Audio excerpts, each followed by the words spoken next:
Hello friends, my name is Reena Sen and welcome to my YouTube channel RBS official. तो friends, जैसा कि आपको पता है कि मैंने एनसीईआरटी की हिंदी की सीरीज स्टार्ट की हुई है 6th क्लास की। तो मैंने आपको उसमें 5 चैप्टर कंप्लीट करवा दिए हैं और आज हम 6 चैप्टर करेंगे। तो फ्रेंड्स, पहले मैं आपको बता दूं कि हिंदी में कुछ चैप्टर हैं जो आपके कोरोना के टाइम पे डिलीट कर दिए गए थे। ठीक है, तो 5 और 6 चैप्टर था वो। एक तो था अक्षरों का महत्व और दूसरा था पार नज़र के। तो ये 2 चैप्टर थे, ये डिलीट कर दिए गए थे। तो जो नई फिर बुक आई थी ना, तो उसमें वो चैप्टर डिलीट होके आए थे। तो अगर आप लोग ये चाहते हैं कि मैम आपको वो चैप्टर भी हमें करवाइए, तो मैं ये सीरीज स्टार्ट की हुई है, ये चैप्टर ख़त्म करके उसके बाद लास्ट में मैं आपको दोनों चैप्टर कंप्लीट करवा दूँगी। ठीक है, अगर आपको चाहिए हैं तो आप मेरे पास मैसेज कर देना, कमेंट कर देना, तो उस पर मैं आपको देख के और फिर मैं आपको वो दोनों चैप्टर भी करवा दूँगी। तो आइए फ्रेंड्स, अब स्टार्ट करते हैं। अब हम स्टार्ट करते हैं। और ये जो चैप्टर है ये है ऐसे। ठीक है, ये जो चैप्टर है ये एक एकांकी विधा में लिखा हुआ है। एकांकी क्या होता है कि भाई किसी भी नाटक का एक भाग एकांकी कहा जाता है। तो ये जो चैप्टर है ये विष्णु प्रभाकर द्वारा लिखा गया है और ये एकांकी विधा में लिखा गया है।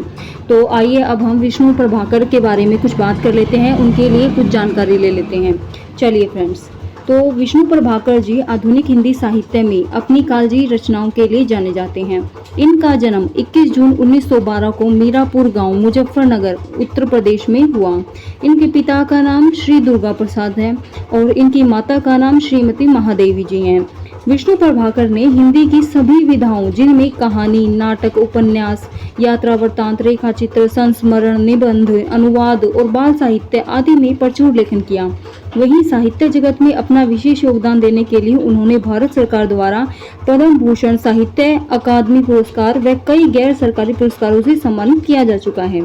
विष्णु प्रभाकर की कई रचनाएं हैं, जिनमें आवारा मसीहा जो कि एक जीवनी है, फर्क जो कि एक लघु कथा है, अर्धनारीश्वर, सौपनमयी, तट के बंधन ये उपन्यास है इनके, हत्या के बाद, डॉक्टर, सीमा रेखा ये 3 क्या है कि नाटक है, प्रकाश और परछाइयाँ, संघर्ष के बाद, सांप और सीढ़ी ये क्या है एकांकी। ये जो है इनकी रचनाएं हैं, किसकी? विष्णु प्रभाकर जी की। इन्होंने ये जो इनकी जो मैंने अभी बताया, प्रकाश और परछाइयाँ, संघर्ष के बाद, सांप और सीढ़ी ये एकांकी है ना, ये ऐसे हैं जो इनकी बीए एमए के सिलेबस में पढ़ाया जाता है। और इनका निधन 19 अप्रैल 2009 को हुआ। तो आइए फ्रेंड्स, अब हम चैप्टर स्टार्ट कर लेते हैं। एक चीज़ और बता दूं कि जैसे ये एकांकी है ना, ये एकांकी किस तरीके से होता है। जैसे हम कोई नाटक देखते हैं ना, तो उसमें डायलॉग होता है कि भाई पहले कैरेक्टर बता दिए जाते हैं और फिर वो उनके लिए उनके संवाद बता दिए जाते हैं, डायलॉग बता दिए जाते हैं। तो उस तरीके से ये जो चैप्टर है उसी विधा में लिखा गया है। ठीक है, तो चलिए हम इस चैप्टर को स्टार्ट कर देते हैं। तो सबसे पहले पात्र परिचय दिया गया है कि कौन कौन से इस चैप्टर में कैरेक्टर हैं और वो क्या क्या रोल निभा रहे हैं। ठीक है, तो देखो, मोहन जो है वो एक विद्यार्थी का रोल निभा रहा है। ठीक है, दीनानाथ एक पड़ोसी है। माँ मोहन की माँ है। पिता मोहन के पिता। मास्टर जी मोहन के मास्टर जी। ठीक है, ये मास्टर जी ही ऐसे हैं जो बाद में सारी चीज़ों का वो करेंगे। ये जो मोहन है ना, इस चैप्टर में झूठ बोलता है अपने पेरेंट्स से कि भाई उसके पेट में दर्द हो रहा है और ऐसे ऐसे हो रहा है। तो फिर बाद में लास्ट में जाके जो मास्टर जी हैं वो बताते हैं कि भाई इसको पेट में दर्द नहीं है, ये तो बस मतलब एक्टिंग कर रहा है ताकि इसको स्कूल में ना जाना पड़े। आप लोगों ने भी कई बार ऐसे बहाने बनाए होंगे अपने घर पे। तो चलिए स्टार्ट करते हैं। तो ये पात्र परिचय हो गया। और वैद्य जी जो हैं, वैद्य जी, डॉक्टर तथा एक पड़ोसन, ये तीनों बीच बीच में आते हैं। ठीक है, तो देखो स्टार्ट करते हैं। सबसे पहले एक दृश्य दिखाया गया कि सड़क के किनारे एक सुंदर फ्लैट में बैठक का दृश्य है। उसका एक दरवाजा सड़क वाले बरामदे में खुलता है, दूसरा अंदर के कमरे में, तीसरा रसोई घर में। अलमारियों में पुस्तकें लगी हैं, एक और रेडियो का सेट और 2 और छोटे तख्त हैं जिन पर गलीचे बिछे हैं। बीच में कुर्सियां हैं, एक छोटा मेज भी है, उस पर फोन रखा है। पर्दा उठने पर मोहन एक तख्त पर लेटा है। 8-9 वर्ष के लगभग उम्र होगी उसकी तीसरी क्लास में पढ़ता है। इस समय बड़ा बेचैन जान पड़ता है, बार बार पेट को पकड़ता है। उसके माता पिता पास बैठे हुए हैं। यानी कि एक तरीके से ना वो नाटक होता है ना, पर्दा रंगमंच पे जो होता है, तो उसका दृश्य दिखाया गया है कि भाई एक सुंदर फ्लैट में जो बैठक का दृश्य होता है वो है, और उसका दरवाजा सड़क के बरामदे में खुलता है, दूसरे अंदर एक कमरे में, तीसरा रसोई घर में। ठीक है, तो इस तरीके से दूसरा जो है अंदर कमरे में, और तीसरा रसोई घर में। अलमारियाँ रखी हुई हैं, उनमें पुस्तक रखी हुई हैं, रेडियो सेट, ऐसे ऐसे छोटी छोटी चीज़ें इन्होंने हमें बता दी हैं। ठीक है, उसके बाद अब जो नाटक है ये स्टार्ट होता है। देखो, माँ क्या कहती है, पुचकार कर, नए ऐसे मत कर, अभी ठीक हुआ जाता है, अभी डॉक्टर को बुलाया है, ले, तब तक सेंक ले। चादर हटाकर पेट पर बोतल रखती है। फिर मोहन के पिता की ओर मुड़ती है, इसने कहीं कुछ अनशन तो नहीं खा लिया। कि जैसे है ना, ये जो मोहन के पिता हैं वो उसको बाहर घुमाने ले जाते हैं, तो वहाँ तो ठीक था, लेकिन वो जो उसकी माँ है वो घर पे आके ऐसे कहता है ना कि पेट में दर्द हो रहा है, ऐसे ऐसे हो रहा है। तो फिर जब उसकी माँ उसको उसके ऊपर बोतल रखती है वो गर्म पानी की जो सेकने के लिए, और अपने उसके पिता की तरफ देखते और कहते हैं कि इसने कुछ बाहर आपके साथ गया था, कुछ अनशन तो नहीं खा लिया। फिर इसके पिता कहते, कहाँ, कुछ भी नहीं, सिर्फ एक केला और एक संतरा खाया था। अरे यह तो दफ्तर से चलने तक कूदता फिर रहा था, बस अड्डे पर आकर यकायक होता है अचानक। ठीक है, यकायक बोला, पिताजी मेरे पेट में कुछ ऐसे ऐसे हो रहा है। माँ, कैसे? पिता, बस ऐसे ऐसे करता रहा। मैंने कहा अरे गड़गड़ होती है, बोला नहीं। फिर पूछा, चाकू सा चुभता है? तो जवाब दिया नहीं। गोला सा फूटता है? तो बोला नहीं। जो पूछा उसका जवाब नहीं, बस एक ही रट लगाता रहा कि कुछ ऐसे ऐसे हो रहा है। कि जब उसके पिता के साथ वो बाहर गया था ना, तो वो मतलब कि जब तो ऐसे बोल रहे थे कि भी हाँ सही था, ठीक था, और फिर एकदम से बस में चढ़ा तो ऐसे ऐसे करने लगा कि भाई मुझे फिर मैंने उसको पूछा कि भाई क्या हो रहा है, तो कुछ गड़गड़ हो रही है पेट में, या चाकू सा चुभ रहा है, सुई सी चुभ रही है, ऐसा लग रहा है, या गोला सा फूटता है? तो बोला नहीं। तो बस एक ही रट लगाता रहा कि बस ऐसे ऐसे हो रहा है। ठीक है, तो फिर आगे माँ हंसकर बोलती है, हंसी की हंसी और दुख का दुख, यह ऐसे ऐसे क्या होता है, कोई नई बीमारी तो नहीं? बेचारे का मुंह कैसे उतर गया है, हवाइयाँ उड़ रही हैं। पिता, अजी एकदम सफ़ेद पड़ गया था, खड़ा नहीं रहा गया, बस में भी नाचता रहा, मेरे पेट में ऐसे ऐसे होता है, ऐसे ऐसे होता है। मोहन जोर से कहरा कर, माँ, ओ माँ, नए मेरे बेटे, मेरे लाल, ऐसे नहीं। अजी ज़रा देखना डॉक्टर क्यों नहीं आया, इसे तो कुछ ज़्यादा ही जो जानकारी है वो, इसे तो कुछ ज़्यादा, एक मिनट फ्रेंड्स, इसे तो कुछ ज़्यादा ही तकलीफ जान पड़ती है। यह ऐसे ऐसे तो कोई बड़ी खराब बीमारी है, देखो ना कैसे लौट रहा है, ज़रा भी कल नहीं पड़ता। हींग, चूरन, पीपरमेंट सब दे चुकी हूँ, वैद्य जी आ जाते कि भाई सब दे चुकी हूँ, इसको आराम ही नहीं हो रहा है, तो और वैद्य जी डॉक्टर कहाँ रह गए, ये कब आएंगे?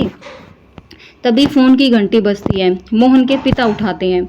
यह है 43332 है जी, हाँ, यानी कि वो फ़ोन बताता है कि भाई ये नंबर है, ये 43332 ये नंबर है। जी हाँ, बोल रहा हूँ, कौन? डॉक्टर साहब? जी हाँ, मोहन के पेट में दर्द है। जी नहीं, खाया तो कुछ नहीं, बस यही कह रहा है, बस जी। नहीं, गिरा भी नहीं, ऐसे ऐसे होता है, बस जी, ऐसे ऐसे होता है, बस जी, ऐसे ऐसे। यह ऐसे ऐसे क्या भला है, कुछ समझ में नहीं आता। जी हाँ, चेहरा एकदम सफ़ेद हो रहा है, नाचता फिरता है। जी नहीं, दस्त तो नहीं आया? हाँ जी हाँ, पेशाब तो आया था। जी नहीं, रंग तो नहीं देखा, आप कहें तो अब देख लेंगे। अच्छा जी, ज़रा जल्दी आइए। अच्छा जी, बड़ी कृपा है। फ़ोन को चुंगा रखता है। ठीक है, और डॉक्टर साहब चले जाते हैं और 5 मिनट में आ जाते हैं। डॉक्टर साहब चल दिए हैं, 5 मिनट में आ जाते हैं। यानी कि ये फ़ोन आया, किसका आया था फ़ोन? डॉक्टर साहब का आया था। वो उनसे बातें करता है कि भाई इसने कुछ खाया, सुबह कुछ खाया था? नहीं, कुछ नहीं खाया, बस ऐसे ही ऐसे कर रहा है कि पेट में ऐसे ऐसे हो रहा है, ऐसे ऐसे हो रहा है। ये ऐसे ऐसे ना कोई बीमारी नहीं है, ऐसे ऐसे वो कहता है, और इसी के नाम पे ही चैप्टर का नाम रखा गया है, ऐसे ऐसे। तो फिर जब डॉक्टर साहब कहते हैं कि आपने पेशाब आया था तो उसका रंग तो नहीं देखा? तो उन्होंने बोला नहीं देखा, अगर आप कहते हैं तो अब देख लेंगे। तो उन्होंने बोला जल्दी आइए ज़रा, इस तरीके से वो फ़ोन पे बातें करता है। ठीक है। फिर आ जाता है पड़ोस के लाला दीनानाथ का प्रवेश, मोहन जोर से कराहता है। अब देखो मोहन, माँ माँ ओ, उल्टी आती है, उठ कर नीचे झुकता है, माँ सिर पकड़ती है, मोहन 3-4 बार ओ करता है और थूकता है, फिर लेट जाता है। हाय हाय। तो ये कौन करता है? मोहन करता है। फिर माँ कमर सहलाती हुई, क्या हो गया? दोपहर को भला चंगा गया था, कुछ समझ में नहीं आता कैसे पड़ा है, नहीं तो मोहन भला कब पड़ने वाला है, हर वक्त घर को सिर पे उठाए रहता है। फिर दीनानाथ, दीनानाथ जो कौन है? उनके पड़ोसी हैं दीनानाथ। अजय घर क्या पड़ोस को भी गुलजार किए रहता है, इसे छेड़ उसे पछाड़, इसे मुक्का उसे थप्पड़, यहाँ वहाँ हर कहीं मोहन ही मोहन। कि जो दीनानाथ ना वो कहता है कि है ना ये घर क्या है, ये तो पड़ोस को भी गुलजार किया रहता है, कभी किसी को मारता है, कभी किसी को छेड़ता है, कभी किसी को थप्पड़ रख देता है, कभी मुक्के, तो ये यहाँ वहाँ यही सब जगह मोहन ही मोहन चिल्लाते रहते हैं। ठीक है। पिता कहता है बड़ा ही नटखट है माँ, पर अब तो बेचारा कैसा थक गया है, मुझे तो डर है कि कल स्कूल कैसे जाएगा। दीनानाथ, जी हाँ कुछ बड़ी तकलीफ है, तभी तो पढ़ा, मामूली तकलीफ को तो यह कुछ समझता ही नहीं, पर कोई डर नहीं, मैं वैद्य जी से कह आया हूँ, वे आ ही रहे हैं, ठीक कर देंगे। मोहन तेजी से कराकर, अरे रे रे रे ओह। माँ घबरा कर, क्या क्या है बेटा, क्या हुआ? मोहन रुआ सा, बड़े जोर से, ऐसे ऐसे होता है, ऐसे ऐसे। माँ ऐसे कैसे बेटे, क्या ऐसे क्या होता है? ठीक है। फिर आगे है मोहन, मोहन ऐसे ऐसे पेट दबाता है, वैद्य जी का परेशानी। फिर वैद्य जी आ जाते हैं। वैद्य जी, कहाँ है मोहन? मैंने कहा जयराम जी की, कहो बेटा, खेलने से भी जी भर गया, कोई धमा चौकड़ी करने की नहीं बची है क्या? सब उठकर हाथ जोड़ते हैं। वैद्य जी मोहन के पास कुर्सी पर बैठ जाते हैं। पिता, वैद्य जी शाम तक ठीक था, दफ्तर से चलते वक्त रास्ते में एकदम बोला, मेरे पेट में दर्द होता है, ऐसे ऐसे होता है, समझ नहीं आता कि कैसा दर्द है। फिर वैद्य जी कहते हैं कि अभी बता देता हूँ, असल में बच्चा है, समझ नहीं पाता है, नाड़ी दबाकर। वात का प्रकोप है, वात का मीन्स हवा का प्रकोप है। मैंने कहा बेटा जीभ तो दिखाओ। मोहन जीभ निकालता है, कब्ज है बेटा, पेट साफ नहीं हुआ, पेट टटोल कर, पेट साफ नहीं है, मल रुक जाने से वायु बढ़ गई है। क्यों बेटा? हाथ की उंगलियों को फैलाकर फिर सिकोड़ते हैं, ऐसे ऐसे होता है। मोहन कराकर, जी हाँ ओह। तो ये क्या, जो वैद्य जी है वो क्या करते हैं कि भाई पहले उसकी नाड़ी देखते हैं। ठीक है। नाड़ी देख कर कहते हैं कि इसको तो हवा का प्रकोप है, वात का प्रकोप है। ठीक है। वात मीन्स क्या होती है? हवा। मैंने कहा कि बेटा जीभ तो दिखाओ, उन्होंने जीभ दिखाई। अब फिर बोलता है कि कब्ज है, इसका पेट साफ नहीं हुआ, पेट को टटोल कर मल रुक जाने से वायु बढ़ गई है। क्यों बेटा? फिर वो बोलता है कि हाँ जी ऐसे ऐसे होता है और शायद ऐसा ही है। ठीक है। फिर उसके बाद वैद्य जी जो है हर्ष से उछल कर, मैंने कहा ना, मैं समझ गया, अभी पुड़िया भेजता हूँ, मामूली बात है, पर यही मामूली बात कभी कभी बड़ों बड़ों को छका देती है, समझने की बात है। मैंने कहा आओ जी दीनानाथ जी, आप ही पुड़िया ले लो। मोहन की माँ से आधे घंटे बाद गर्म पानी से देनी है, 2 दिन दस्त होंगे, फिर ऐसे भागेगा जैसे गधे के सिर से सींग। तो जो वह जी है उसको एक दवाई दे देते हैं जिससे उसको दस्त लगेंगे, और दस्त लगने के बाद जो उसके पेट में ऐसे ऐसे हो रहा है वो ऐसे भाग जाएगा जैसे गधे के सिर से सींग। ये किसने कहा है? वैद्य जी ने कहा है। फिर पिता कहते हैं वैद्य जी यह आपकी भेंट, नोट देते हुए कहते हैं कि ये आपकी भेंट है। वैद्य जी नोट लेते हुए, अरे मैंने कहा आप यह क्या करते हैं, आप और हम दो हैं क्या? आप और हम दो क्या दो हैं? यानी कि एक ही घर के, एक ही उसके हैं। तो वो नोट ले भी लेता है और ऐसे भी कहता है। फिर जब वैद्य जी निकलते हैं, वैद्य जी के निकलते ही क्या होते हैं, अंदर से दरवाजे से जाते हैं, तभी क्या है डॉक्टर का प्रवेश हो जाता है। ठीक है। फिर देखो डॉक्टर, हेलो मोहन क्या बात है, ऐसे ऐसे क्या कर लिया? माँ और पिताजी फिर उठते हैं। मोहन कह रहा था, डॉक्टर पास बैठते हैं। पिता, डॉक्टर साहब कुछ समझ में नहीं आता, डॉक्टर पेट दबाने लगते हैं, अभी देखता हूँ, जीभ तो दिखाओ। मोहन जीभ निकालता है। तो मिस्टर आपके पेट में कैसे होता है, ऐसे ऐसे? मोहन बोलता नहीं, कहराता है। माँ, बताओ बेटा, डॉक्टर साहब को समझा दो। मोहन जी ऐसे ऐसे, कुछ ऐसे ऐसे होता है, हाथ से बताता है, उंगलियां भींचता है। डॉक्टर, तबीयत तो इसकी बड़ी खराब है। फिर डॉक्टर क्या कहता है सहसा गंभीर होकर, वह तो मैं देख रहा हूँ, चेहरा बताता है, इसे काफ़ी दर्द है, असल में कई तरह के दर्द चल पड़े हैं, कॉलिक पेन तो नहीं है और फोड़ा भी नहीं है, नहीं जान पड़ता है, बराबर पेट टटोलता रहता है। माँ, काँप कर फोड़ा। माँ काँप कर मतलब एक बार एकदम सुनते ही माँ काँप गई और काँप कर क्या फोड़ा। डॉक्टर, जी नहीं, वह नहीं है, बिल्कुल नहीं है। मोहन से, जरा मुंह फिर से खोलना, जीभ निकालो। मोहन जीभ निकालता है। हाँ, कब्ज ही लगता है, कुछ बदहजमी भी है। उठते हुए, कोई बात नहीं, दवा भेजता हूँ पिता से। तो जो डॉक्टर है वो कहते हैं कि नहीं नहीं, फोड़ा नहीं हो सकता, लेकिन फोड़ा नहीं है, बिल्कुल भी नहीं है। फिर मोहन से दोबारा से कहता है कि जरा मुंह खोल के दिखाना, जीभ निकाल के दिखाओ दोबारा से। फिर कहता है कि हाँ, कब्ज ही लगता है, इसको कब्ज है, बदहजमी है। ठीक है, तो कोई बात नहीं, मैं आपको दवा दे दूंगा। और ये पिताजी से ऐसे कहता है। फिर उसके बाद, क्यों न आप ही चले, मेरा विचार है कि एक खुराक पीने के बाद तबीयत ठीक हो जाएगी। कभी कभी हवा रुक जाती है और फंदा डाल लेती है, बस उसी की ऐंठन है। डॉक्टर जाते हैं, मोहन के पिता 10 का नोट लिए पीछे पीछे जाते हैं और डॉक्टर साहब को दे देते हैं। माँ, सेक तो दूं डॉक्टर साहब। डॉक्टर, दूर से, हाँ, गर्म पानी की बोतल से सेक दीजिए। डॉक्टर जाते हैं, माँ बोतल उठाती है, पड़ोसिन आती हैं। पड़ोसिन, क्यों मोहन की माँ, कैसा है मोहन। माँ, आओ जी, रामू की काकी, क्या क्या मतलब कैसा क्या होता, लोचा फिरे है, जाने वह ऐसे दर्द, जाने वह ऐसे ऐसे दर्द क्या है। लड़के का बुरा हाल कर दिया। पड़ोसिन, ना जी, इतनी नई नई बीमारी निकली हैं, देख लिया, यह भी कोई नया दर्द होगा। राम मारी बीमारियों ने तंग कर दिया, नए नए बुखार निकल आए हैं। यह वह बात है कि खाना पीना तो रहा नहीं। माँ, डॉक्टर कहता है कि बदहजमी है, आज तो रोटी भी क्या कहता है कि आज तो रोटी भी उनके साथ खाकर गया है, वहाँ भी कुछ नहीं खाया। आजकल तो बिना खाई बीमारी होती है। बाहर से आवाज़ आती है, मोहन मोहन। फिर मास्टर जी का प्रवेश होता है। अब जो है मास्टर जी आते हैं कि भाई अब मास्टर जी इसकी बीमारी का इलाज ढूंढेंगे। देखो आगे आगे क्या होता है। माँ, ओह मास्टर, मोहन के मास्टर जी हैं, पुकार कर आ जाइए। मास्टर, सुना है कि मोहन के पेट में कुछ ऐसे ऐसे हो रहा है, क्यों भाई। पास आकर, हाँ, चेहरा तो कुछ उतरा हुआ है। दादा, कल से क्या कहता है कि दादा कल तो स्कूल जाना है, तुम्हारे बिना तो क्लास में रौनक ही नहीं रहेगी।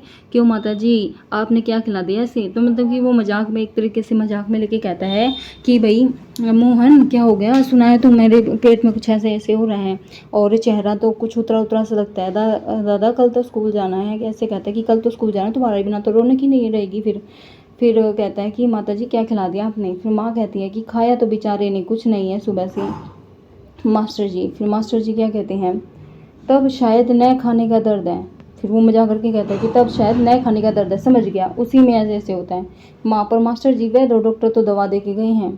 ठीक है, मतलब वो दस्त की दवा भेजेंगे कि उसको दस्त लगेंगे और फिर उसको मतलब कि जो हवा रुक गई है वो निकल जाएगी। फिर मास्टर जी, माता जी, मोहन की दवा वैद्य और डॉक्टर के पास नहीं है, इसकी ऐसे ऐसे की बीमारी को मैं जानता हूँ, अक्सर मोहन जैसे लड़कों को वह हो जाती है। माँ, सच, क्या बीमारी है यह। मास्टर, अभी बताता हूँ मोहन से। अच्छा साहब, दर्द तो दूर ही हो जाएगा, डरो मत, बेशक कल स्कूल मत आना, पर हाँ एक बात तो बताओ, स्कूल का काम तो पूरा कर लिया ना। मोहन चुप रहता है, यानी कि सारा दर्द उसका स्कूल जाने का था कि भाई उसकी छुट्टियां पड़ी हुई थी और जब उसने जो छुट्टियों का काम था वो कंप्लीट नहीं किया था और कल उसको स्कूल जाना था, तो इसीलिए वो बहाना बना रहा था कि मेरे पेट में दर्द है। अगर मैं ऐसे कहूँगा कि पेट में दर्द है और ऐसे ऐसे हो रहा है तो फिर क्या होगा, वो स्कूल जाने की उसकी छुट्टी हो जाएगी। तो जो उससे मास्टर जी कहते हैं कि भाई दर्द तो दूर हो ही जाएगा, डरो मत, लेकिन कल स्कूल मत आना, पर हाँ एक बात तो बता, स्कूल का काम पूरा कर लिया है। मोहन चुप रहता, मोहन कुछ नहीं बताता। फिर मोहन की माँ कहती है, जवाब दो बेटा। मास्टर जी क्यों क्या पूछते हैं कि मास्टर जी क्या पूछ रहे हैं, जवाब दो बेटा। मास्टर, हाँ बोलो बेटा। मोहन कुछ देर मौन रहता है, फिर इनकार में सिर हिलाता है कि फिर मना कर देता है सिर हिला के। पहले तो चुप रहता है, फिर बाद में इनकार में सिर हिलाता है कि नहीं, मैंने काम नहीं किया है। मोहन जी, सब नहीं हुआ। मास्टर, शायद सवाल रह गए। मास्टर जी कहते हैं कि हाँ शायद जो मैथ है उसके सम रह गए हैं। मोहन जी, मास्टर, तो यह बात है, ऐसे ऐसे काम न करने का डर है। माँ चौंक कर, क्या हुआ। मोहन से ऐसा मुंह छुपा लेता है क्योंकि उसको पता है कि माँ से तो झूठ बोल रखा है उसने, तो इसलिए वो क्या करता है, मुँह छुप बोल लेता है। जो सच बात है वो अब निकली है हंसकर। कुछ नहीं माता जी, मोहन ने महीना भर मौज की, स्कूल का काम रह गया, स्कूल का काम रह गया, आज ख्याल आया, बस डर के मारे पेट में ऐसे ऐसे होने लगा, ऐसे ऐसे। अच्छा उठिए साहब, आप कैसे ऐसे की दवा मेरे पास है, स्कूल से आपको 2 दिन की छुट्टी मिलेगी, आप उसमें काम पूरा करेंगे और आपका ऐसे ऐसे दूर भाग जाएगा। मोहन उसी तरह मुँह छिपाए रहता है। अब उठकर सवाल शुरू कीजिए, उठिए, खाना मिलेगा। मोहन उठता है, माँ ठगी सी देखती है। दूसरी ओर से पिता और दीनानाथ दवा लेकर प्रवेश करते हैं। तो जो क्या है, मास्टर जी ने उसकी दवा बता दी कि भाई आप लोग, आपको ना 2 दिन की छुट्टी मिलेगी और अब उठिए, अपना खाना खाइए और काम करना शुरू कर दीजिए। माँ कहती है, फिर क्यों रे मोहन, तेरे पेट में तो बहुत बड़ी दाढ़ी है कि हमारी तो जान निकल गई। 15-20 रुपए खर्च हुए, 100 अलग पिता से। देखा जी आपने? पिता चकित होकर, क्या क्या हुआ? माँ, क्या क्या होता? यह ऐसे ऐसे पेट का दर्द नहीं है, स्कूल का काम न करने का डर है। पिता हैं, मतलब पिताजी चौंक के हैं, ऐसा है? तो दवा की शीशी हाथ से छूटकर फर्श पर गिर पड़ती। एक क्षण सब ठगे से मोहन को देखते, फिर हंस पड़ते हैं। दीनानाथ, वाह मोहन वाह। पिता, वाह बेटा जी वाह, तुमने तो बहुत खूब चकाया। एक अट्टहास के बाद पर्दा गिर जाता है। तो यहाँ आपका जो चैप्टर है वो कंप्लीट होता है और ये विष्णु प्रभाकर जी द्वारा लिखा गया था और ये जो चैप्टर है यहाँ आपका फिनिश होता है। आगे आपके जो क्वेश्चन हैं वो दिए गए हैं। तो फ्रेंड्स, अगर आपको ये वीडियो अच्छी लगी हो तो चैनल को सब्सक्राइब कर लेना, वीडियो को लाइक कर देना और अपने दोस्तों के पास शेयर कर देना। और फ्रेंड्स, अगर आप चाहते हैं कि मैं ये वीडियो आप लोगों को ये क्वेश्चन आंसर करवाऊँ तो कमेंट में लिख देना और आगे जब मैं करवाऊँगी तो उसके लिए आप चैनल को सब्सक्राइब कर लीजिएगा। और अगर कोई कमी लगती है तो फ्रेंड्स कमेंट्स में लिख दीजिएगा ताकि मैं अपनी कमियों को सुधार सकूँ। ठीक है फ्रेंड्स, तो आज के लिए इतना ही। Thank you.